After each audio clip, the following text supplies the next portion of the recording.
اعوذ باللہ من الشیطان الرجیم بسم اللہ الرحمن الرحیم۔ صحیح بخاری حدیث نمبر 3351۔ ابن عباس رضی اللہ عنہ نے کہ نبی کریم صلی اللہ علیہ وسلم بیت اللہ میں داخل ہوئے تو اس میں ابراہیم علیہ السلام اور مریم علیہ السلام کی تصویریں دیکھیں۔ آپ صلی اللہ علیہ وسلم نے فرمایا کہ قریش کو کیا ہو گیا، حالانکہ انہیں معلوم ہے کہ فرشتے کسی ایسے گھر میں داخل نہیں ہوتے جس میں تصویریں رکھی ہوں۔ یہ ابراہیم علیہ السلام کی تصویر ہے اور وہ بھی پانسا پھینکتے ہوئے۔ صحیح بخاری حدیث نمبر 3352۔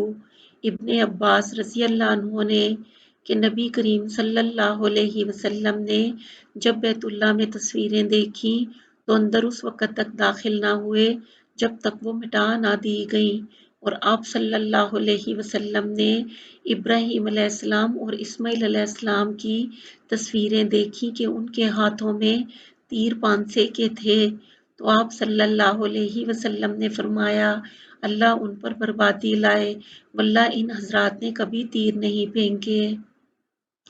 صحیح بخاری حدیث نمبر 3353۔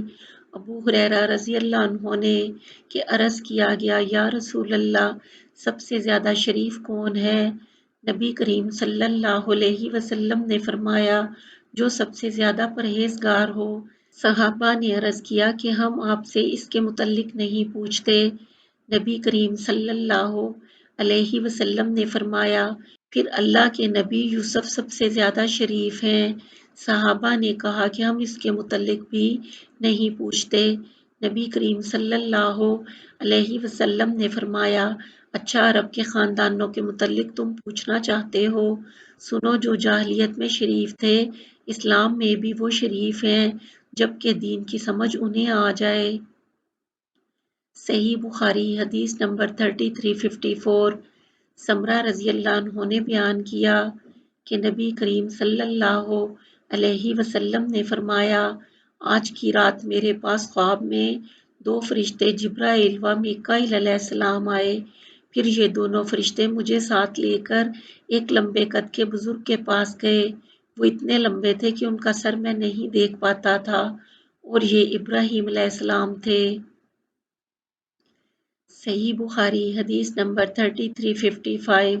ابن عباس رضی اللہ عنہ سے سنا آپ کے سامنے لوگ دجال کا تذکرہ کر رہے تھے کہ اس کی پیشانی پر لکھا ہوا ہوگا کافر، یا یوں لکھا ہوا ہوگا کافر۔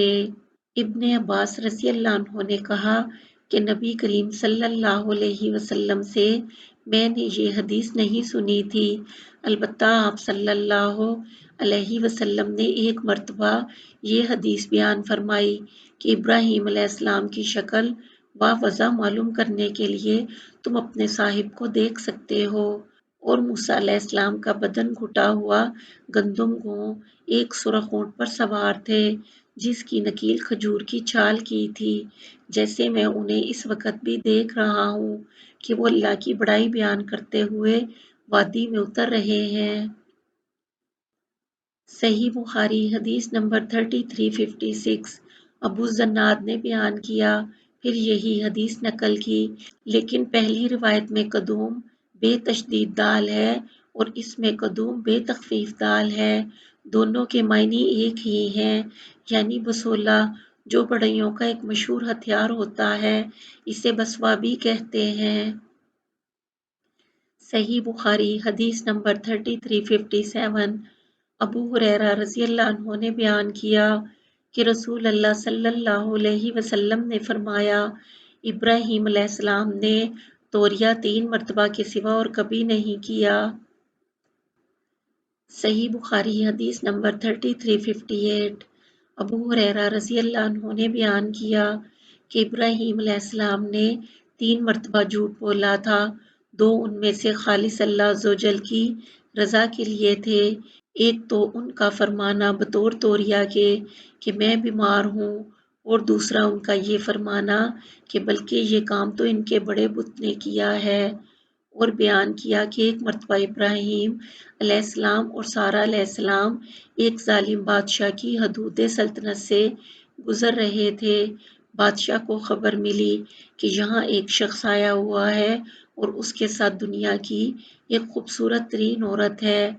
بادشاہ نے ابراہیم علیہ السلام کے پاس اپنا آدمی بھیج کر انہیں بلوایا اور سارہ علیہ السلام کے متعلق پوچھا کہ یہ کون ہے۔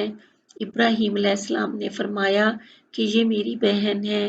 پھر آپ سارہ علیہ السلام کے پاس آئے اور فرمایا کہ اے سارہ، یہاں میرے اور تمہارے سوا اور کوئی بھی مومن نہیں ہے، اور اس بادشاہ نے مجھ سے پوچھا تو میں نے اس سے کہہ دیا کہ تم میری دینی اعتبار سے بہن ہو، اس لیے اب تم کوئی ایسی بات نہ کہنا جس سے میں جھوٹا بنوں۔ پھر اس ظالم نے سارہ کو بلوایا اور جب وہ اس کے پاس گئی تو اس نے ان کی طرف ہاتھ بڑھانا چاہا لیکن فوراً ہی پکڑ لیا گیا۔ پھر وہ کہنے لگا کہ میرے لیے اللہ سے دعا کرو کہ اس مصیبت سے نجات دے، میں اب تمہیں کوئی نقصان نہیں پہنچاؤں گا۔ چنانچہ انہوں نے اللہ سے دعا کی اور وہ چھوڑ دیا گیا، لیکن پھر دوسری مرتبہ اس نے ہاتھ بڑھایا اور اس مرتبہ بھی اسی طرح پکڑ لیا گیا، بلکہ اس سے بھی زیادہ سخت، اور پھر کہنے لگا کہ اللہ سے میرے لیے دعا کرو، میں اب تمہیں کوئی نقصان نہیں پہنچاؤں گا۔ سارہ علیہ السلام نے دعا کی اور وہ چھوڑ دیا گیا۔ اس کے بعد اس نے اپنے کسی خدمت کار کو بلا کر کہا کہ تم لوگ میرے پاس کسی انسان کو نہیں لائے ہو، یہ تو کوئی سرکش جن ہے۔ جاتے ہوئے سارہ علیہ السلام کے لیے اس نے ہاجرہ علیہ السلام کو خدمت کے لیے دیا۔ جب سارہ آئیں تو ابراہیم علیہ السلام کھڑے نماز پڑھ رہے تھے۔ آپ نے ہاتھ کے اشارے سے ان کا حال پوچھا۔ انہوں نے کہا کہ اللہ تعالیٰ نے کافر، یا یہ کہا کہ فاجر کے فریب کو اسی کے منہ پر دے مارا اور ہاجرہ علیہ السلام کو خدمت کے لیے دیا۔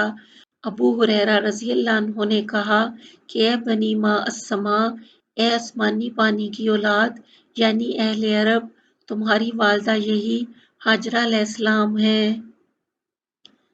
صحیح بخاری حدیث نمبر 3359۔ ام شریک رضی اللہ عنہ نے کہ نبی کریم صلی اللہ علیہ وسلم نے گرگٹ کو مارنے کا حکم دیا تھا اور فرمایا کہ اس نے ابراہیم علیہ السلام کی آگ پر پھونکا تھا۔